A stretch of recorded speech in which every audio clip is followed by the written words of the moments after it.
Chers maîtres, chers collègues, permettez-moi de vous présenter le cas radioclinique du jour.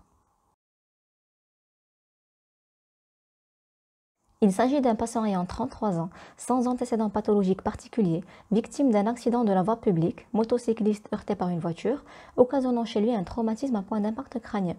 Ramené aux urgences inconscient, l'examen clinique objective un Glasgow à 8/15e et une anisocorie droite. Une TDM cérébrale a été réalisée. Voici la TDM cérébrale du patient en coupe axiale, fenêtre parenchymateuse, sans injection du produit de contraste.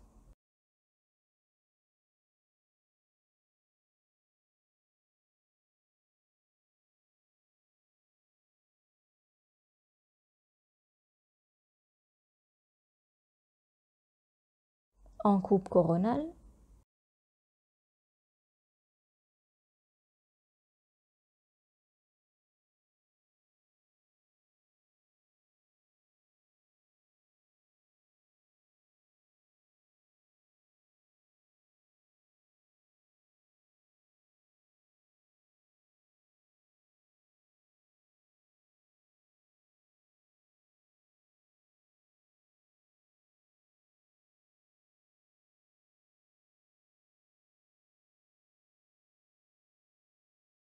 puis en coupe sagittale.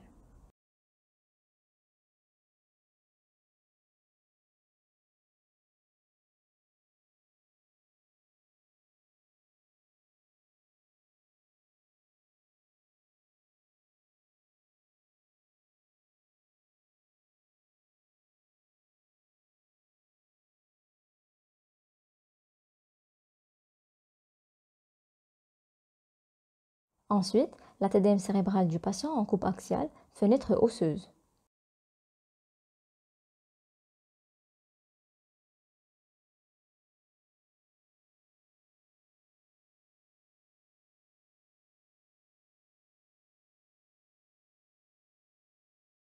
Le scanner objectif alors un hématome extradural fronto-pariétal droit, siège de bulle d'air, mesurant 30 mm d'épaisseur maximale, étendu sur 80 mm de hauteur, exerçant un effet de masse sur le système ventriculaire et la ligne médiane, responsable donc d'un engagement sous-falcoriel.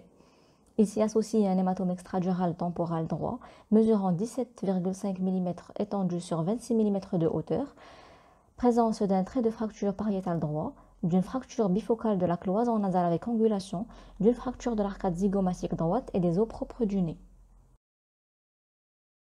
Le patient fut en urgence acheminé au bloc opératoire et a bénéficié d'un volet osseux centré sur l'hématome extradural et évacuation de celui-ci avec suspension de la dure-mère afin d'éviter une éventuelle récidive. Les engagements cérébraux résultent d'un processus expansif intracérébral au sein d'une voûte crânienne inextensible. Les structures encéphaliques vont donc se déplacer vers les orifices de communication des différents secteurs intracrâniens, c'est-à-dire les citernes, les foramens, notamment le foramen magnum, incisure tentorielle, voire en extracérébral s'il existe une perte de substance osseuse. Il n'existe pas de diagnostic différentiel et le pronostic est lié à la rapidité de la prise en charge des lésions causales. On décrit 4 grands types d'engagement, sous-falcique ou bien sous-falcoriel, qui est le plus fréquent, transtentoriel ou temporal interne, central ou diencéphalique, amygdalien ou tonsillaire. Les engagements vermiens supérieurs peuvent être exclus des lésions post-traumatiques. Ils correspondent à une saillie du vermis supérieur à travers l'incisure de la tente du cervelet de manière ascendante, liée à une lésion expansive isolée de la fosse cérébrale postérieure. Or, dans le cadre d'un traumatisme, il existe rarement des lésions isolées de la fosse cérébrale postérieure, les lésions sustentorielles étant constantes. L'engagement sous-falcique est le type d'engagement le plus fréquent. Il est secondaire à une lésion frontale et ou pariétale unilatérale ou asymétrique et correspond à une hernie du gyrus singulaire, sous le bord libre de la faux du cerveau. Le diagnostic sur le scanner se fait par le déplacement du septum interventriculaire par rapport à la ligne joignant les insertions antérieures et postérieures de la faux du cerveau. Il s'agit d'une image d'un hématome extradural pariétal droit avec déplacement du septum interventriculaire vers la gauche par rapport à la ligne médiane tracée entre les insertions antérieures et postérieures de la faux du cerveau. Il s'agit donc d'un engagement sous-falcique droit-gauche. Il existe différents stades de gravité croissante avec progressivement compression et déplacement du ventricule latéral homolatéral, puis compression du gyrus singulaire contralatéral et hydrocéphalie d'exclusion contralatérale par obstruction mécanique des foramens de Monro.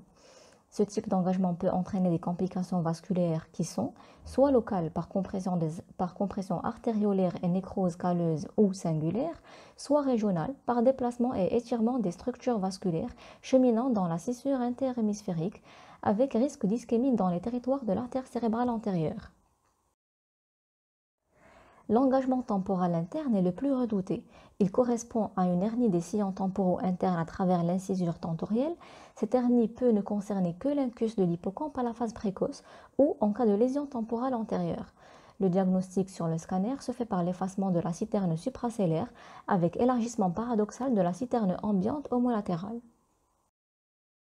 C'est une image objectivant un engagement temporal interne droit avec effacement des citernes périmésencéphaliques et hernie transtentorielle de l'incus droit. Le mésencéphale est refoulé vers la gauche avec compression du pédoncule gauche contre la tente du cervelet. Ce type d'engagement engendre une compression du pédoncule latéral homolatéral avec compression du nerf moteur oculaire commun responsable d'une mydriase homolatérale. Puis, en fonction de l'importance de l'engagement, il se développe différents stades de gravité croissante. Tout d'abord, le mésencéphale est refoulé contre la tente du cervelet contralatéral. Le pédoncule contralatéral vient donc s'impacter contre la tente du cervelet, entraînant une compression et une ischémie des faisceaux corticospinaux et corticobulbaires contralatéraux. Ce type d'engagement entraîne une compression des structures artérielles homolatérales cheminant autour du mésencéphale, avec en priorité l'artère cérébrale postérieure, cérébelleuse supérieure et les branches postérieures de la terminaison carotidienne interne. Le risque ultime est celui d'une ischémie hémisphérique totale homolatérale si aucun traitement n'est mis en place. Enfin, une hydrocéphalie peut apparaître par compression de l'aqueduc de Sylvius. L'engagement central est secondaire à des lésions supratentorielles bilatérales ou à un œdème cérébral diffus. Il correspond à un déplacement vertical du diencéphale à travers l'incisure tentoriale avec hernie des deux lobes temporaux et refoulement du tronc cérébral vers le bas. Le diagnostic sur le scanner se fait par effacement symétrique des citernes périmésencéphaliques, déformation du mésencéphale qui s'allonge dans un axe antéro-postérieur et effacement du troisième ventricule. Cette image objective un engagement central avec effacement des citernes périmésencéphaliques et allongement de l'axe antéro-postérieur du mésencéphale. Il existe un risque d'hydrocéphalie par compression de l'aqueduc de Sylvius et d'ischémie par compression des artères périmésencéphaliques. La migration du tronc cérébral vers le bas peut entraîner dans des cas extrêmes des lésions vasculaires des artérioles perforantes du tronc basilaire qui sont étirées, engendrant des ischémies ou hémorragies étagées. Le pronostic est très sombre par atteinte des centres respiratoires et cardiaques centraux. L'engagement amygdalien est secondaire à des lésions de la fosse cérébrale postérieure ou concomitant d'un engagement diencéphalique. Il correspond à une hernie des amygdales cérébelleuses à travers le foramen magnum.